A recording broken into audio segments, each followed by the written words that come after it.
If only they were old enough to vote. On election eve, Anthony Albanese's gone back to school. I will accept the responsibility and the great honour, if I'm elected tomorrow, to be Prime Minister of this nation. Alongside a former Prime Minister who's briefly returning to the political fray. Vote for Albo to be Prime Minister. I am very confident it will be a government for women. The last Labor leader to win an election pitching directly to undecided female voters and declining an invitation to offer any tips on a possible hung parliament. He doesn't need my advice. For his last full day of campaigning, the opposition leaders dashed across 3 states on a final sweep of marginal electorates. 3 more years of dysfunction and disunity, or a Labor government that's united. And he's reflected once more on his beloved late mother. The fact that that young kid is now running for Prime Minister says a lot about her.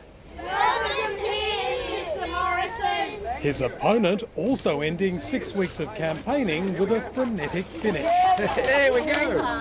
With one final foray west. Who wants a sausage? The economy still central to Scott Morrison's election pitch. And there's just one question. Who do you think is going to be better able to manage the finances of this country?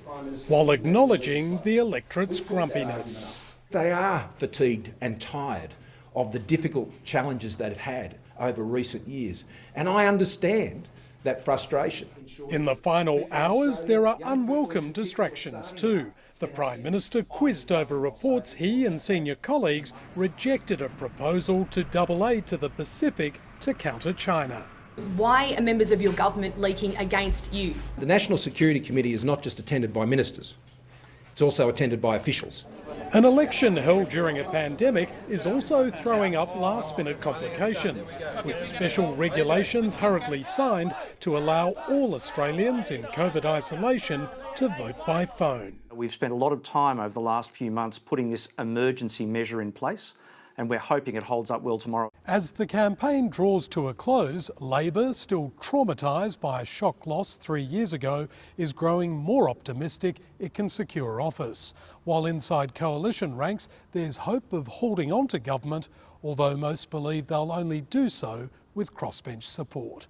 Andrew Green, ABC News, Canberra.